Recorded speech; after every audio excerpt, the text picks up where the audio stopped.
Embryological evidence बघणार आहे आपण. Word meaning logic means study. Logical म्हणजे स्टडी थोडक्यात. ओके, मग स्टडी कसं करायचं आपण? एम्ब्रियोचा. एम्ब्रियो म्हणजे काय म्हणतो नेमकं? व्हॉट इज एम्ब्रियो पूर्ण म्हणजे? एनीवन नोट करणे?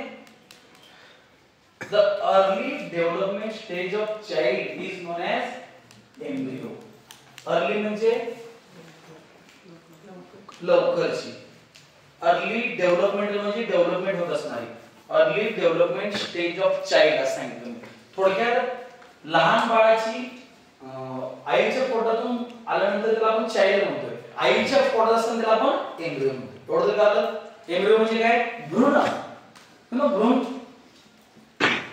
आता एम्ब्रियोचा अर्थ आईच्या पोटात असलेला असं होत नाही. आईच्या पण पोटात त्यातल्या लवकर काय म्हणून काय आलं म्हणजे 9 महिन्यानंतर बघायचं आपल्याला. पुढे तुम्ही पहिल्या दुसऱ्या महिन्यात बघा. अर्ली म्हणजे लवकरची स्टेज बघा. कळलं? मावळ्याचं उदाहरण म्हणजे हे एम्ब्रियोलॉजी म्हणजे काय?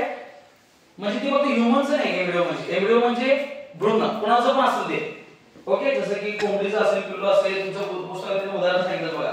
पहिलं सांगितलं फिश, त्यानंतर सांगितलंय दुसरं काय म्हणजे काय?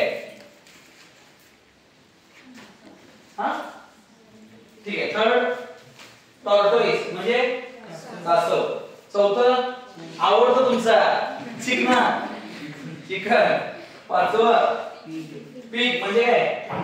डुक्कर. नंतर गाय, त्यानंतर रॅबिट, त्यानंतर माणूस.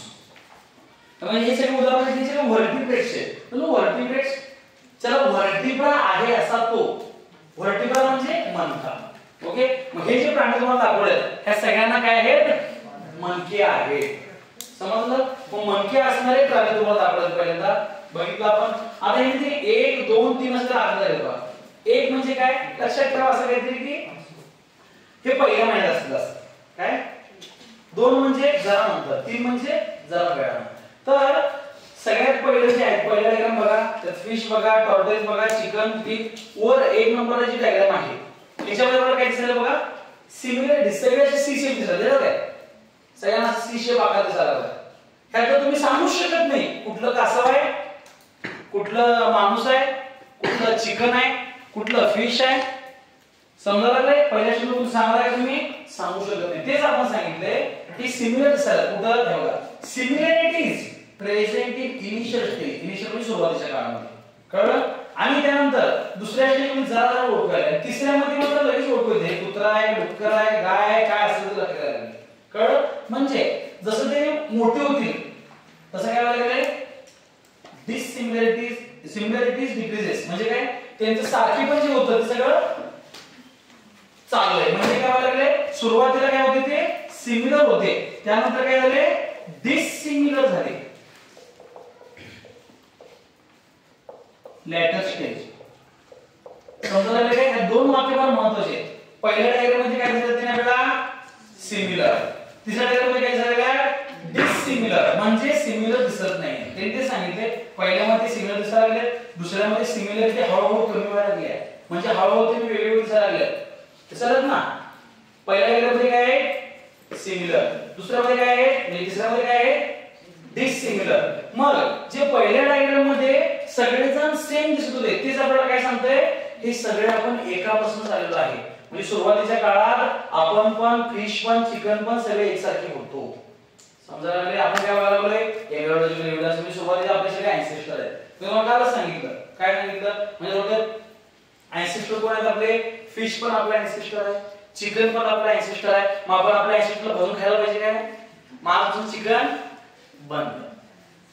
समजलं तुम्ही काय सांगताल तुम्हाला ते? आपण काय करायला मस्त त्यात दणका झालं काय? त्यामुळे इथनं पुढं आठवायचं हे आपले पंजोबा खायचोय, हे आपले खापर पंजोबा खायला लागलोय. मग खायचं मन म्हणून खायचं निकळलं घ्यावा. झालं समजलं? त्या डायग्राम मध्ये आपल्याला काय सांगायचंय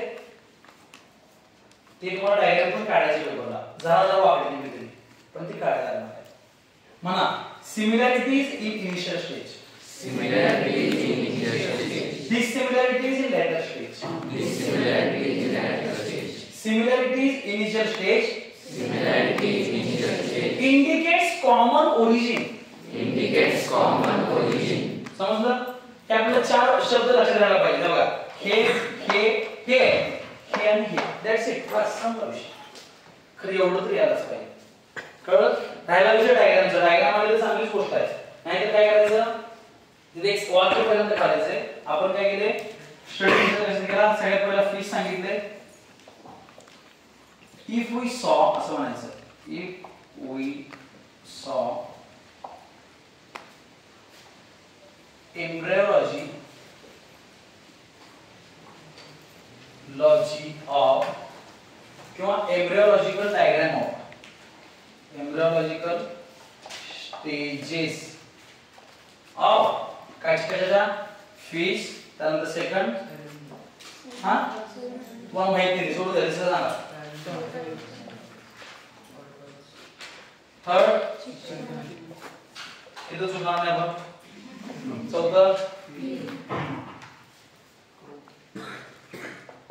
पुढं त्यानंतर रॅबिट